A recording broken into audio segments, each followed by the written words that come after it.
Goodbye, Zoom, and welcome to the live 2022 exciting speech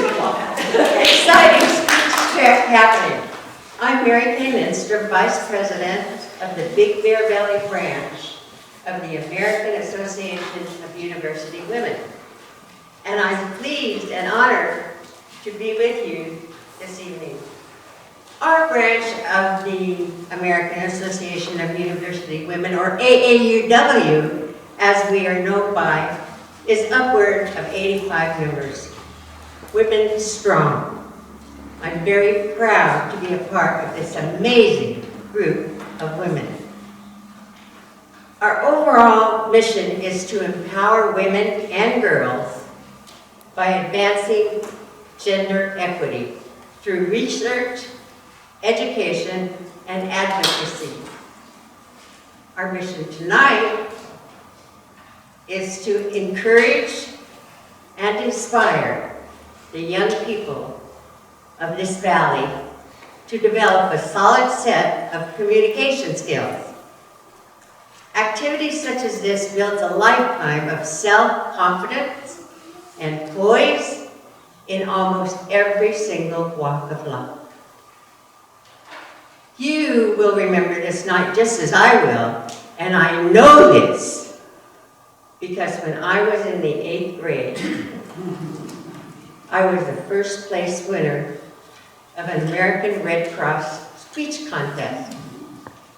The first line of that speech, so many years ago, began like this. Most boys and girls in the United States help to fill small boxes with necessary articles after a disaster for those in need. That's all I can remember about that, but I do remember. And that evening became a confidence-building part of my life. It even made me a master at talking to air traffic control. Because you see, I'm a commercial pilot, and I fly my little plane right here in and out of Big Bear. I wish you all good fortune. Now, I would like to introduce Marlene Kane, Speech Track Program Director of AAUW, California, and a founding member of our local contest. She is an accomplished businesswoman and an award-winning speaker herself. Please welcome our Mistress of Ceremonies, Marlene Kane.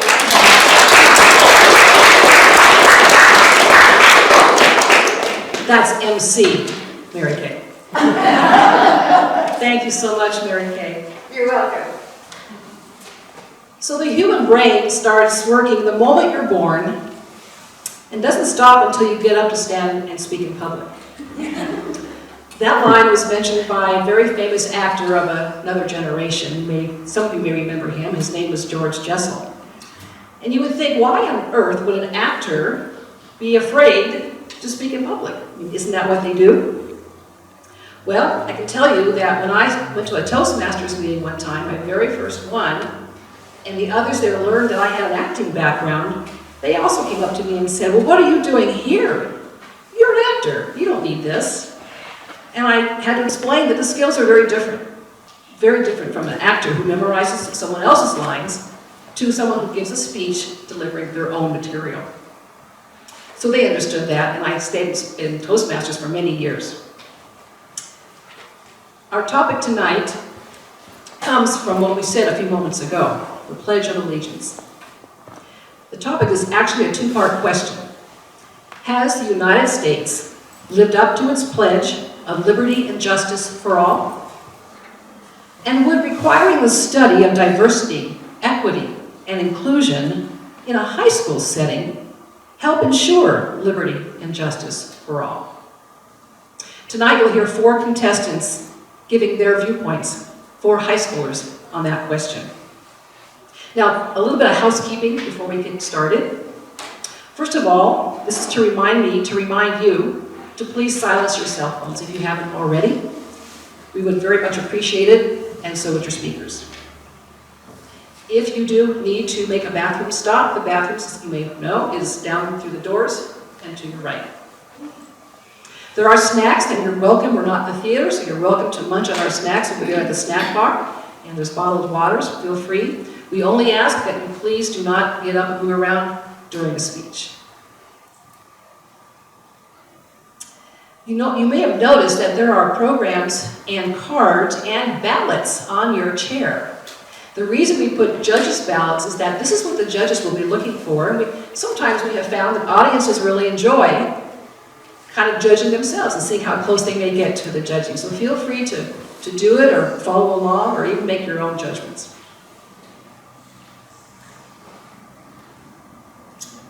The contestants have been briefed.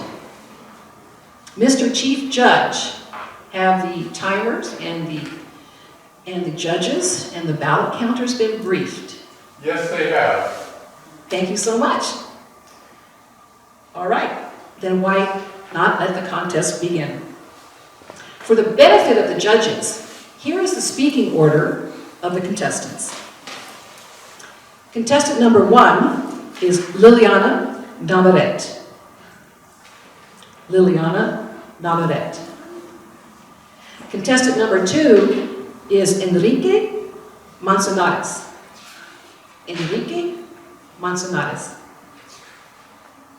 Contestant number 3 is Noah Mejia. Noah Mejia. And contestant number 4 is Maya Toole. Maya Toole. You'll notice there's another name on your program, Kylie Moledo, and she will not make it tonight. So for those of you who are new to Speech Trek, here's what will happen. Each contestant will come up and give a 5 to 6 minute speech. They do have a 30-second grace period on either side. And there will be 1 minute of silence between speakers so that the judges may mark their ballots.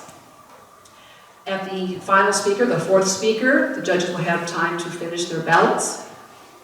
They will then be tallied, and while the judges' ballots are being tallied, I will invite the speakers back up to interview them and present them with their certificates of participation. I'd also like to welcome at this time a dignitary in our audience. Please help me welcome Dr. Mary Suzuki, Bear Valley Unified School District Superintendent.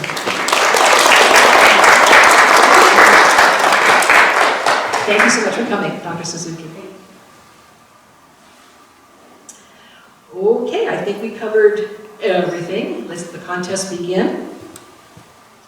Would our first contestant approach the microphone?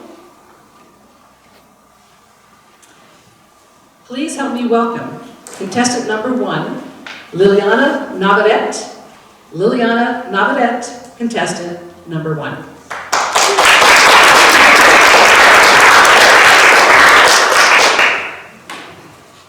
Has the United States lived up to its pledge of liberty and justice for all?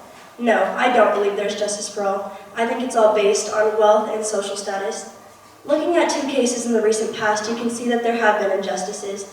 A certain individual did not receive the same justice based more on wealth and economic stature.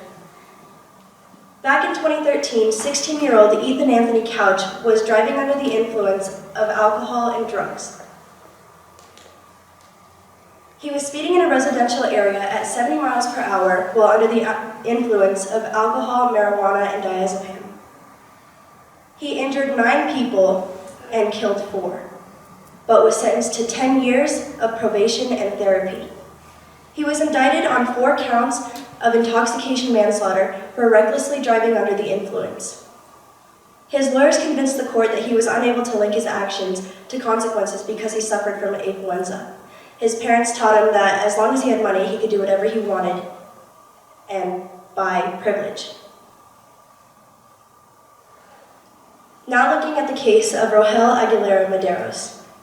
This was a 26-year-old working-class man. He worked for a trucking company, and while driving his truck, he had an unfortunate accident where his brakes had failed. As a result, 4 people were killed and many were left injured. He was arrested and convicted of 27 charges and sentenced to 110 years in prison. Unlike Ethan Anthony Couch, his lawyers were unable to use the same reasoning for defense because he did not have the same wealth and could not expect the same privilege.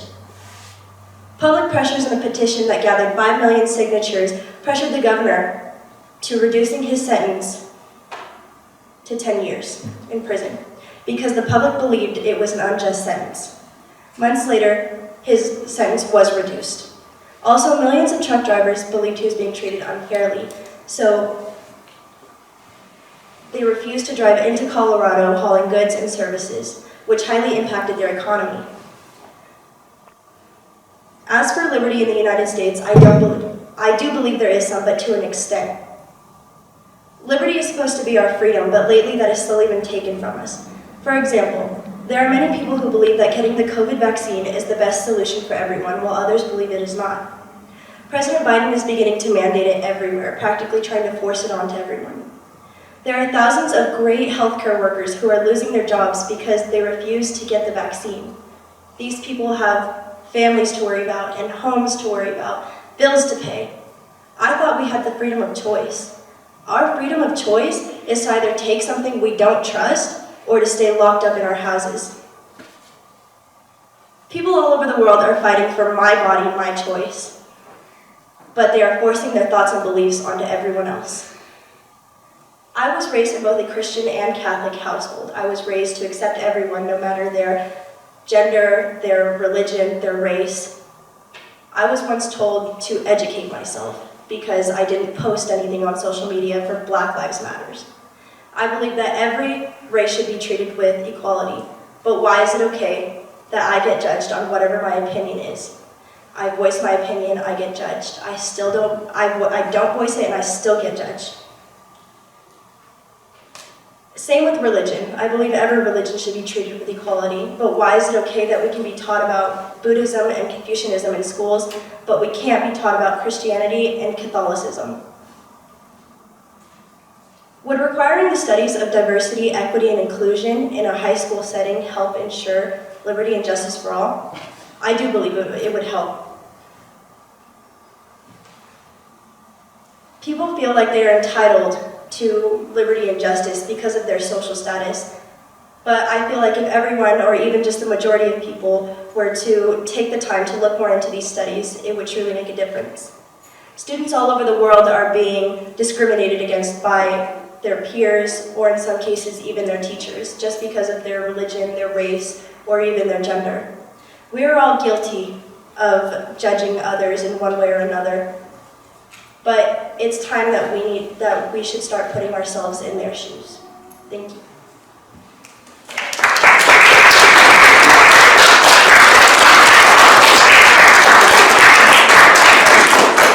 Thank you, Liliana. And Madam Timer, may we have 1 minute for our judges to mark their ballots? Enrique, you can come forward.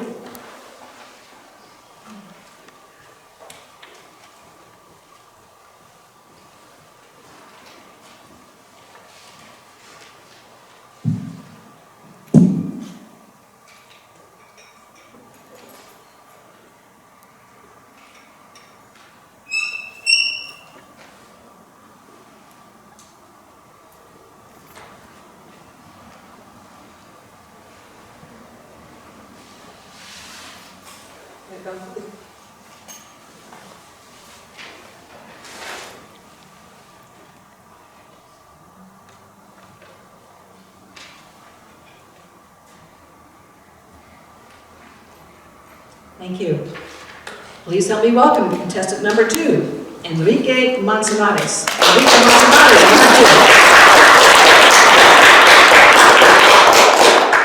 America has been a country for 245 years, and we're about to turn into a country for 246 years this year now. That's a lot of years. You may think that we've had time to evolve. Initially, I thought so too. It was an easy answer for me, yes. Mostly, I figured that America had evolved and achieved liberty and justice for all because we're in modern times. Gay marriage is equal, people are accepted as trans, etc. But somewhere deep inside of me, I knew that this was enough.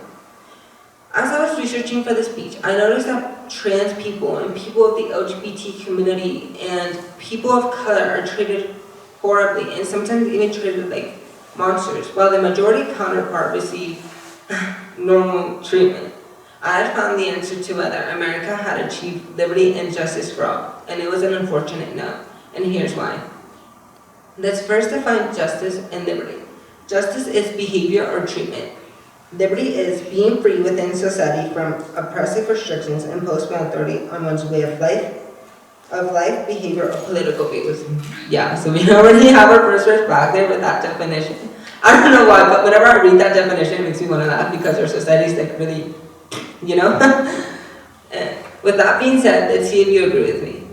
Let's start with the LGBT community. The LGBTQ community is a very beautiful community. You may think they have liberty and justice. You may think, well, they can marry now, that's like good enough. Yeah, that's good, but it's hard for them to live with homophobic comments and with the extremely dangerous world we live in today. It's hard for them to live with peace and justice.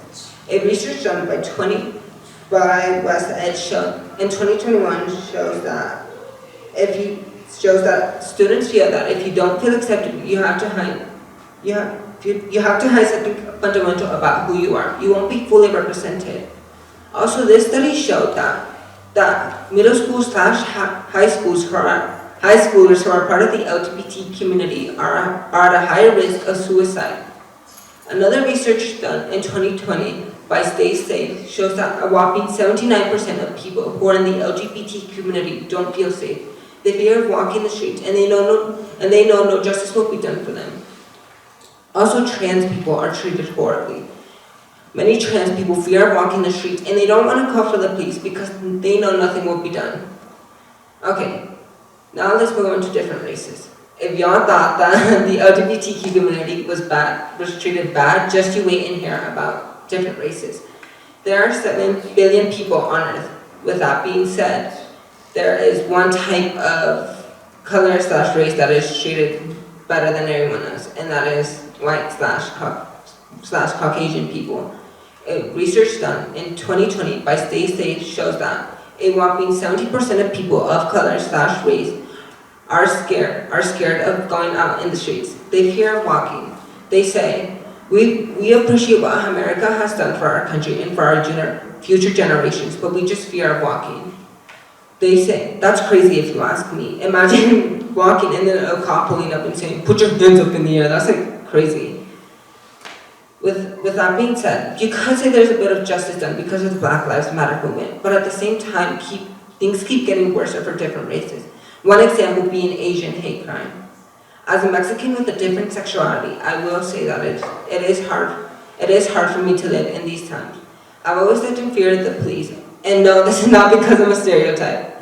Just imagine me with a sombrero and then like a bigote. That would be so embarrassing. I fear of going to the store. I'm scared to even go out. I fear of expressing myself. One example being, I love collecting dolls, but saying that now on camera even scares me because I know everyone knows my secret now, and I'm scared that someone's gonna jump me or even beat me up, and I know no justice or liberty will be done for me. It hurts to say that America will only give justice / liberty to white / Caucasian people. And I'm not saying this because I'm a stereotype, guys. I'm not a stereotype, I promise. With that being said, you could see that those are 2 problems America can evolve on and get better at. But those are 2 problems that America has dealt since history, and they still haven't gotten better.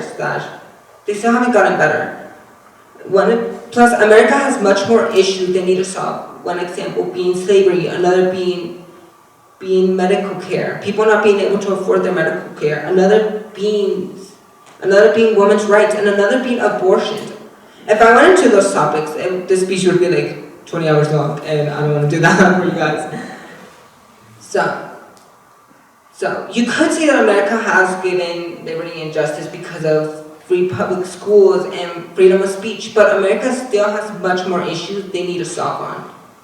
If schools in America started requiring diversity, then it wouldn't change much. There will always be that one person who will be the individual versus society and start an army. Plus, Plus, I think America is like this because when making America, the founding fathers were all white. There was no person of color. They were all saved.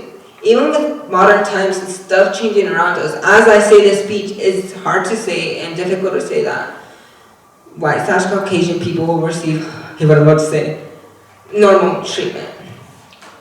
If you ask me how America could solve this issue, well, you're asking me, first of all, so I don't know what you guys were thinking. I'm kidding. On a serious note, I would take liberty just away from everyone and make them feel how we feel. After hearing this speech, I hope you can agree with me. If not, it's America after all. I just want you to feel that America doesn't care for you so much it wants you dead.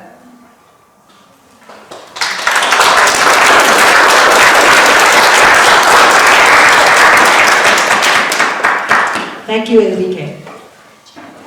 And Madam Timer, 1 minute, please, for the judges and audience, 1 minute of silence. Thank you.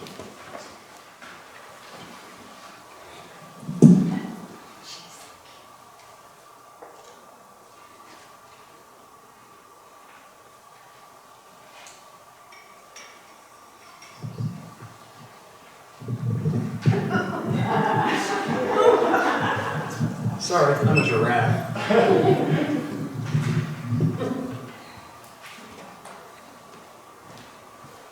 Please welcome contestant number 3, Noah Mejia. Noah Mejia, contestant number 3.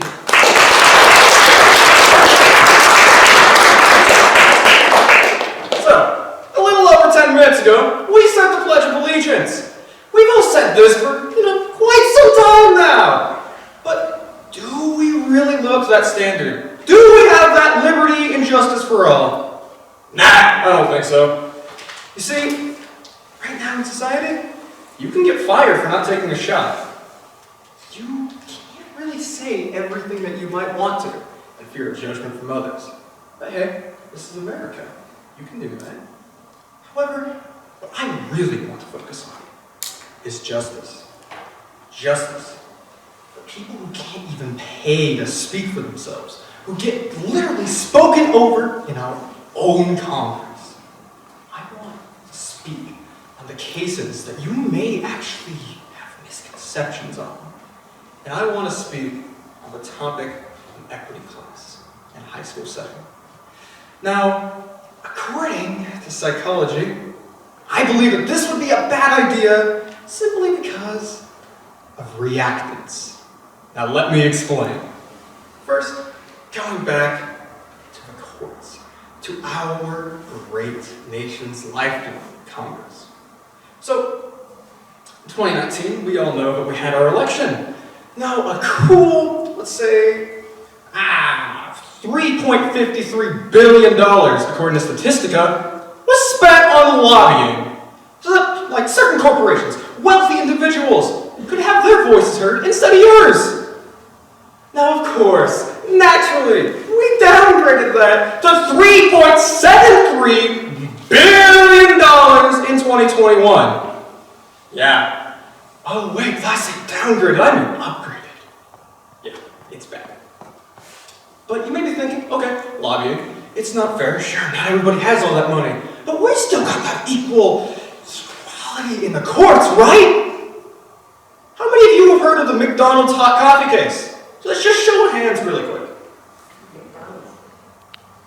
Now, you may have heard of this woman driving around. She had coffee. It's obviously hot, right? She spilled on herself. Ow, ooh, I'm gonna get some money! Woo!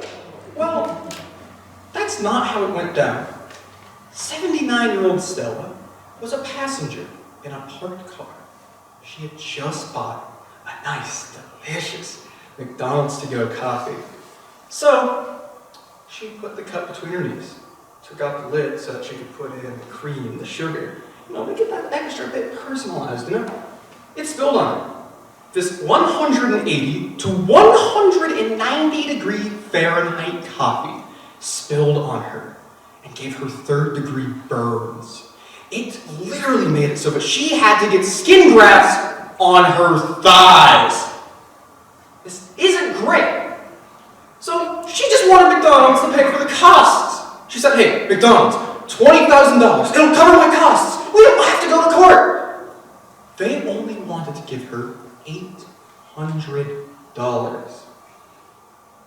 Now, nowadays, that's like a single pill of morphine. I mean, oh gosh! Can you imagine that? I certainly can. So, of course, Stella took McDonald's to court, and with the judge considering the 700 other cases that were against McDonald's, Stella got 2 days worth of coffee sales from McDonald's. But wait a minute. What about the other 700? Were they left out of this?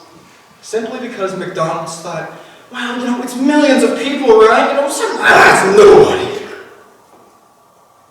Where's the justice? Where's the justice for these victims who also got third-degree burns on a topic that McDonald's even admitted to knowing for about 10 years ago? Whoa, 10 years before the events of Stella's incident? They knew about their coffee being way too hot? And yet they did nothing. Makes you think. Next, we need to talk about this class. We need to talk and see, is this really going to do more harm than it is good? Is it going to really be beneficial to us? Well, according to the psychological law of reactance, it isn't. Now, for any of you who aren't eggheads like myself, let me explain what that means. So, reactance is an unpleasant motivational reaction to behavioral threats that threaten like your freedoms. Specifically, when somebody's pressured to accept a certain view or standpoint. Now, that sounds kind of familiar. We could have this class for an hour a day for a multitude of years. That seems like pressuring someone to believe something. When they have to turn in their work, when they have to accept this as fact. Now, I'm not saying it's right or wrong. I'm only stating that this could lead to some very bad repercussions. This entire factor is why communities such as the Flat Earth community exist. Because in the stance, in the front of all this evidence against them, because we pressure them, because we say, hey, you do realize the planet's a ball, right? We're like, no, you are pressuring me. That means you're lying, right? So what do we do? What do we have when all of these students are thinking of that? I ask you today, do we make this decision knowing that there isn't this liberty or justice? Well, there is liberty a little, but we know this justice isn't all the way there? I ask you, should we have this class?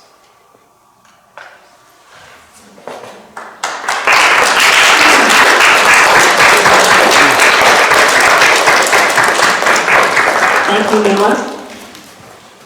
And 1 minute, please.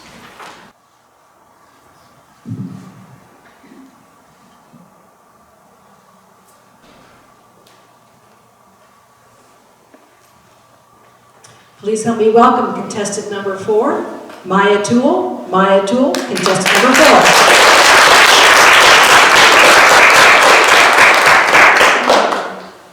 In 1892, a man named Francis Bellamy wrote the famous words that I'm sure we all have memorized by now, and feel free to join in. I pledge allegiance to the flag of the United States of America, and to the republic for which it stands, one nation, under God, indivisible, with liberty and justice for all. Now, this famous mantra that's been seared into our memories not only has terrible musicality, but is also a hypocritical vice recited out of nothing more than ignorance. And ignorance isn't a bad thing, it's just the fact of not knowing. Half of this pledge isn't even relevant to the original pledge. Yes, there was an original pledge which stated, I pledge allegiance to my flag and the republic for which it stands, one nation, indivisible, with liberty and justice for all. Our oath to freedom and liberty and justice was written again in 1892 when women couldn't vote, segregation was still institutionalized, only men could be in positions of power, and homosexuality was still criminalized. Ironic, right? The men who wrote our Declaration of Independence, our very foundations of America's definition of liberty and justice, were slave owners. Did you know that Thomas Jefferson himself owned over 600 slaves in his lifetime, the most of any U.S. president? So when it comes down to it, the all in liberty and justice for all truly refers to all the privileged. And this manifests itself in the inconceivable failures of our law enforcement agents, public servants, governments, and more. Legal Services Corporation states that 71% of low-income American households experienced at least one civil legal problem within the last year, and among them, 86% reported receiving inadequate or no legal help. So yes, you are entitled to the right of freedom, liberty, and justice as an American citizen, but only if you can afford it. We can see the government fail even our children. In the foster care system, the National Corporation of Child Protection Reform states that there is an 80% failure rate among foster care alumni. This neglect often results in doubled rate of mental illness, an increased risk of living in poverty, an increased risk of substance abuse, PTSD, and more. Not only has the government failed us in childhood, but now in adulthood as well, along with the rejection of closure from our legal systems. In our law enforcement agencies, we can see them fail within the cases of Breonna Taylor, George Floyd, Sean Bell, Walter Scott, Freddie Gray, and hundreds of more victims of arrogant, ignorant, and poorly trained so-called American heroes. Steny Hoyer, the majority leader of the U.S. House of Representatives, stated that not only is our criminal justice system broken, but that it continues to affect our American lives and economy. This includes housing, wealth, income, and the access to a higher education. The academia.edu states that the National Police Statistics and Reporting Project for Police Misconduct reported that there is only 58% out of 5,986 reported cases of police misconduct resulted in a conviction. This means that 67% of police officers violated their oath to protect and serve American citizens constitutionally, as well as 67% of victims of police brutality and misconduct were left with little to no closure. Those who represent American justice should not be the ones who we are afraid of. And then this leads me into education. You know, this corruption may seem catastrophic. It's something that has curated and implemented itself into every crevice of our lives over decades. But what if I told you that you, one in 329.5 million residents of the United States, could help make a difference starting today? John Adams once said that there are two educations. One should teach us how to make a living, and the other how to live. And the way to live is not only an outstanding member of society, but also of humanity. It starts with educating yourself. So, we could start with the implementation of requiring the study of diversity, equity, and inclusion in our high school curriculum. This ensures learning of students from people of other backgrounds or them being seen represented in people of backgrounds of their own. This creates students who will contribute to society no matter what, creating an economic benefit as well. The University of Delaware states that teaching to include diversity, seek equity, and include all learners is essential to creating civically engaged adults who will contribute to society and and recognize the contributions of all people. So, in conclusion, the pledge was not written to protect us, it was written to protect those in power over 130 years ago, and it needs to change, and it can. We now have the power to change this inequity in our country, and it starts with education, and it starts with you. So, when I stay sitting in my second period class every morning, I will not stand for the Pledge of Allegiance, because I will stand for what's right. What will you do?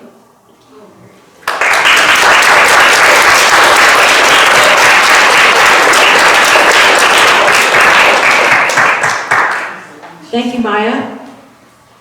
At this time, the judges will complete their ballot, so if we can keep it down to a roar, that would be nice.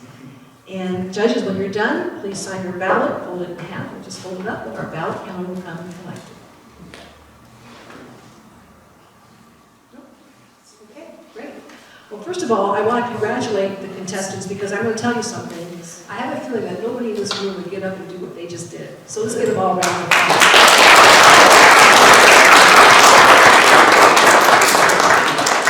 This time, I'd like to call the contestants back up to the stage. Please come up in the order you spoke.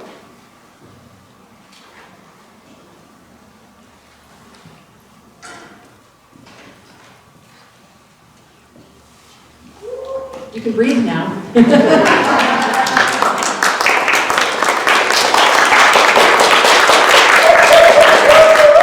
We have a photo op. Good.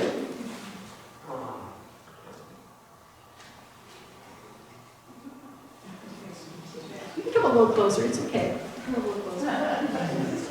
I'm going to hand you, these are certificates of participation. Every contestant will get one. And just read Speech Trek 2022, Certificate of Participation, and their name with the topic, and it's signed by Mary Kay Lindstrom, our Vice President at our branch, and also by our Speech Trek Chair, Jenna Bryan. Jenna, where are you? Is she here? There's, well, anyway, you'll see her later. Yeah, she'll see her later. So, contestants, please take one. I think it's in order. And pass it down.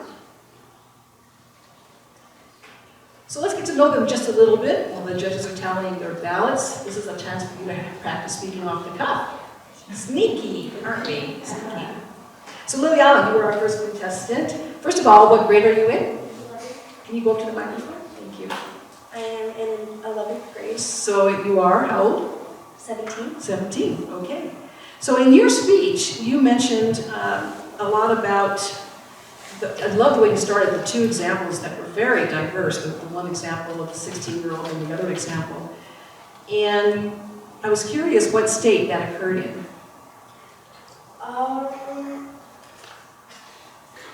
Was that here in California or was that in Colorado? No, the second example that I used was in Colorado.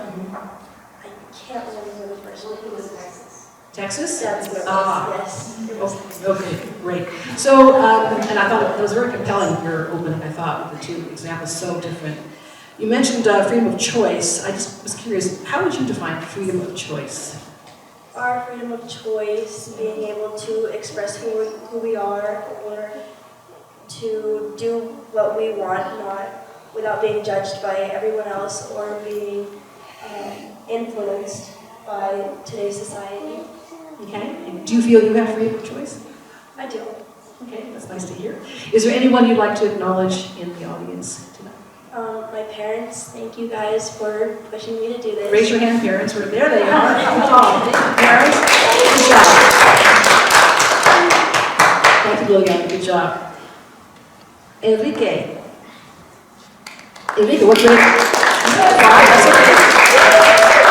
What grade are you in? I'm in 10th grade. 10th grader. Okay, so you're probably how old? I turned 16 like last week. Last week? Oh, wow. Got your license yet? Not yet. So you had a very interesting thing to me anyway. You mentioned that we've been an independent country for 246 years. But you said, have we reached equality? Not quite yet. So I'm wondering, why do you think that is? That seems like a long time. Although the world stage, I guess we're still pretty young. But why do you think we haven't quite gotten there yet?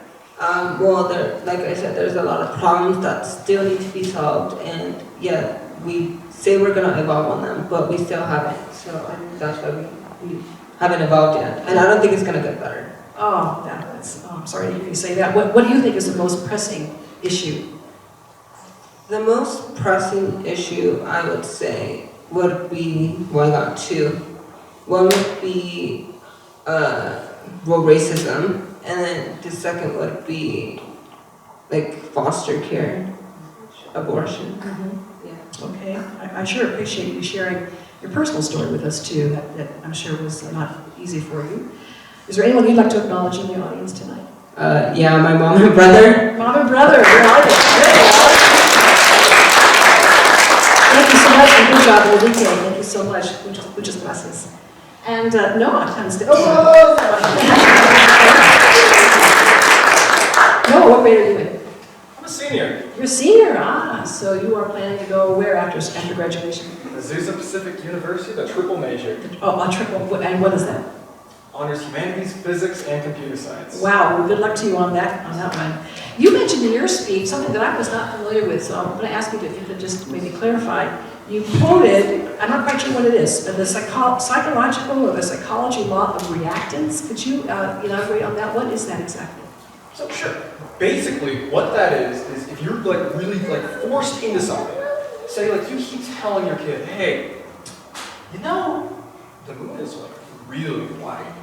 They're going to like slowly stop believing you because you're kind of forcing that on them. You're making it so that they have to believe that. So they're going to start believing, no, it's actually like kind of eggshell. It's not really white. So is this the book you're talking about, or is this a, No, this is a psychological theory. oh, a theory? Got it, okay. And you also mentioned that you wanted to really talk and focus on justice, so I'm going to ask you, how would you define justice? Justice? It's being able to have your voice heard, your case heard. It's being able to have a fair trial, a fair outcome that isn't determined by anything other than were they in the right, were they in the wrong?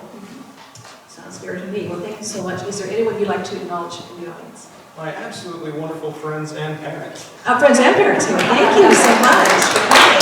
Thank you, Maya. Good job. Maya.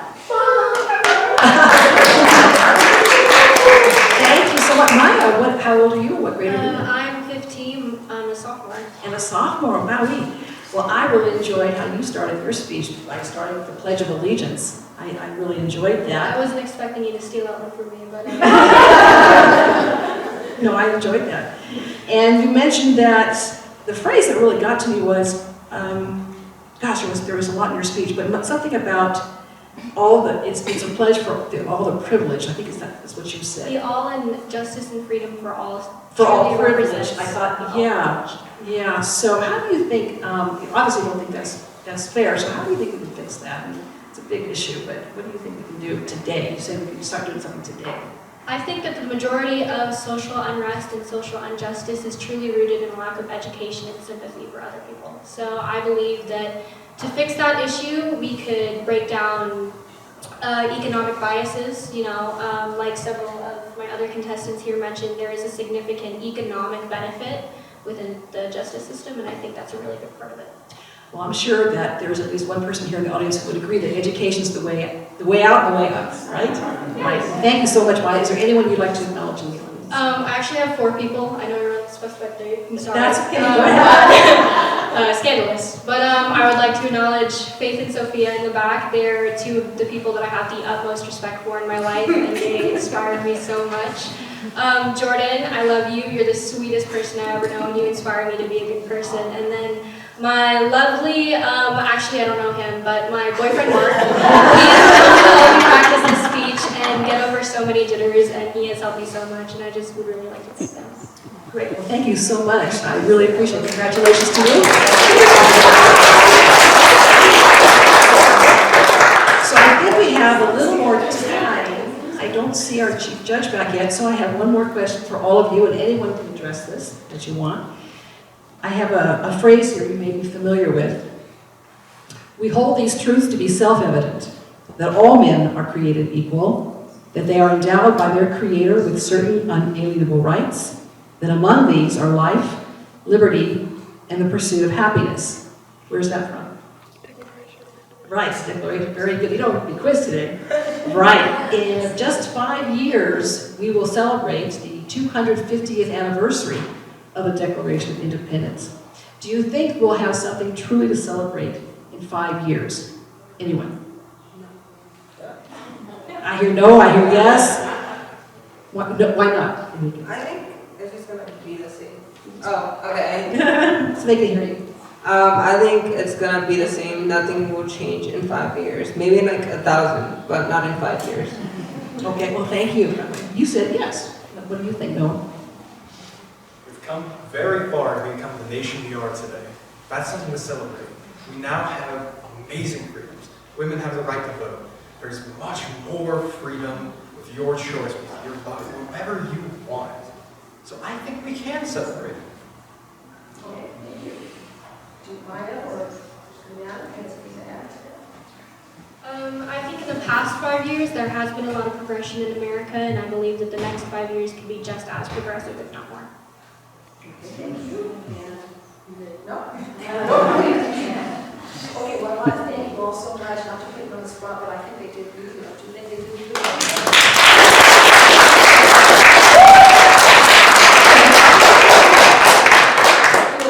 Take a seat and read again, and thank you so much for answering our questions. Good job.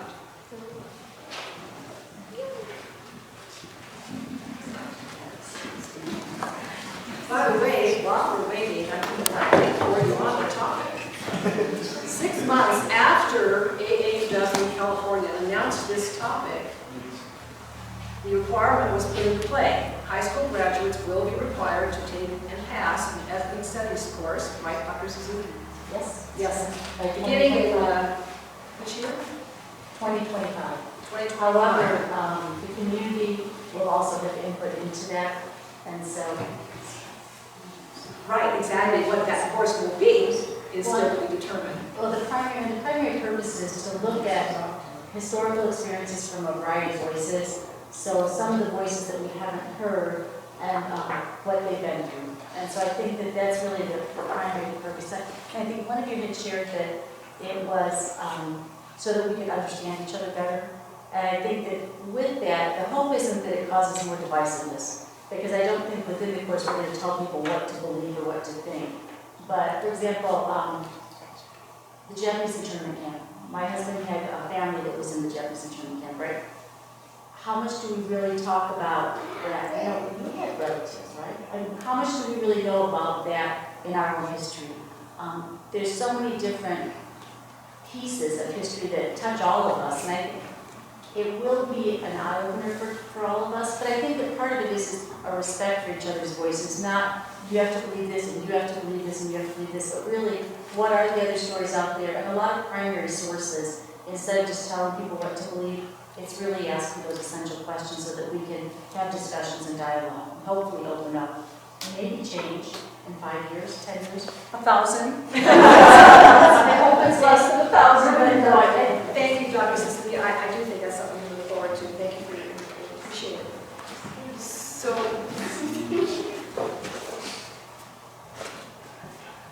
oh, we have a battery change. Can you hear me now? Ah, okay, I'll just use this one. Uncomfortable as I am to speaking in public, I'll just use that. Do we have a decision? All right, before we get to that though, please welcome the speech direct chair of our Big Bear Valley branch to offer some of her thoughts, Ms. Janet Bryant.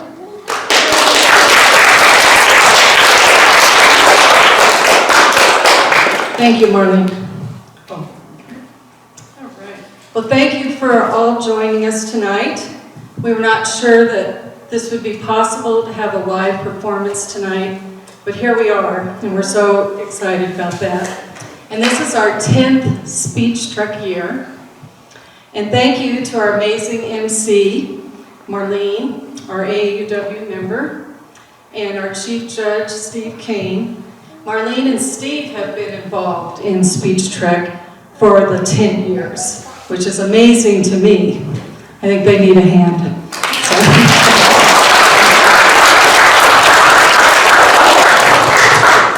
And we would like to thank Bear Valley Unified School District for their continued support of all our programs. Dr. Suzuki, thank you. And special thanks go to a wonderful teacher, Colin Schauer. I hear he's home with a baby tonight. And he's for encouraging and working with the students during a challenging time. And we thank all our contest officials, made up of judges, ballot counters, and timers. We have Wendy Craig, manager of the Discovery Center, and Danette Moe, Big Bear Lake City Council.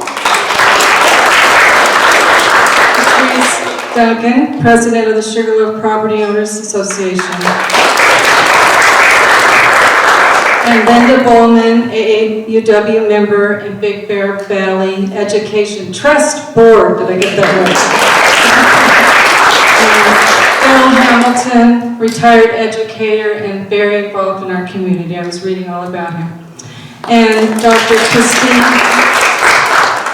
Christine Yoshida, our dentist here in Big Bear. We're glad to have you with us. And our AAUW members, Lori and her husband, Gary, who are our timers tonight. And to our Speech Track 2022 committee made up of AAUW members, please, all of the AAUW members, please stand and give a wave for all of us here today. Thank you. We had a great committee. And thank you to our video tech, Bob Perry. Bob put together a video for us that we can share with everyone. And most important, the stars of the evening. We're very proud of our students tonight, and we especially applaud you. Now, back to Marlene, who will announce the awards. Great, thank you. Thank you so much. Oh, I will need them. By the way, so why the videotape, in case some of you don't know?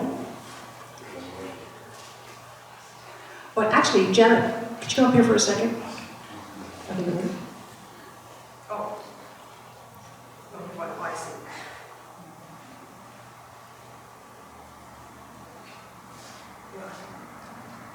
Excuse me 1 second, I have a console.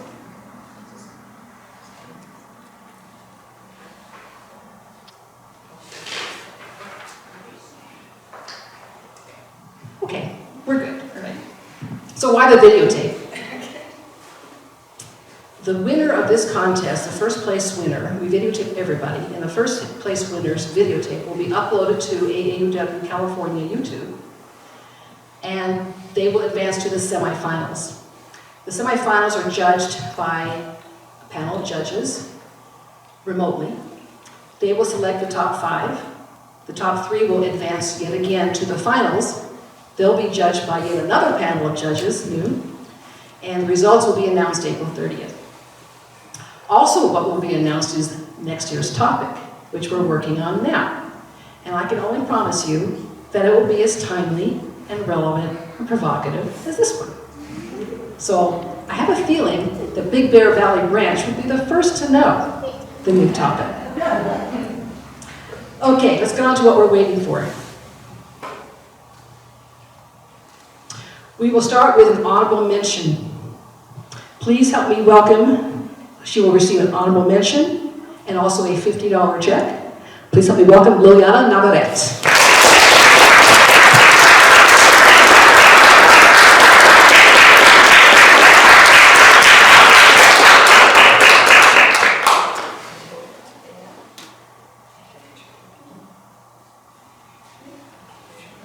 Congratulations.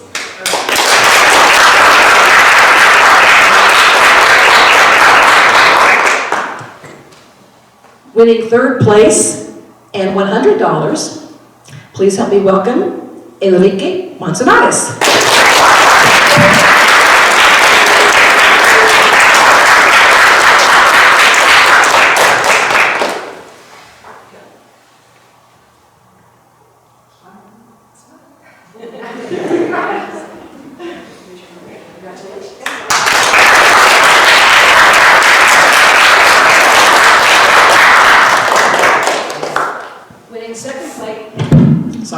Winning second place and $300, please help me welcome and congratulate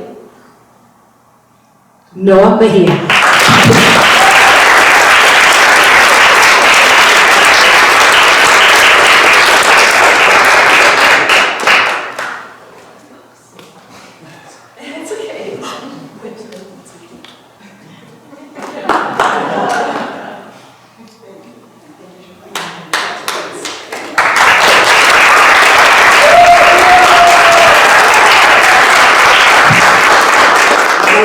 You may have figured out, representing the Big Bear Valley branch in the semifinals, please help me congratulate first place and winning $500, Mia Toole.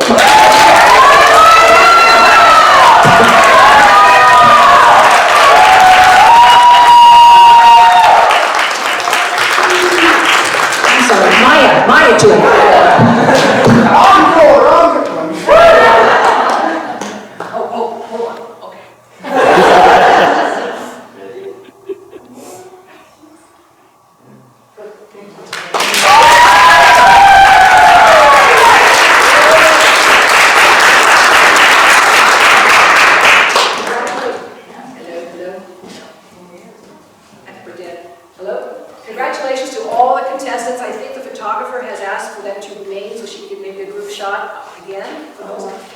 And I thank you all for coming.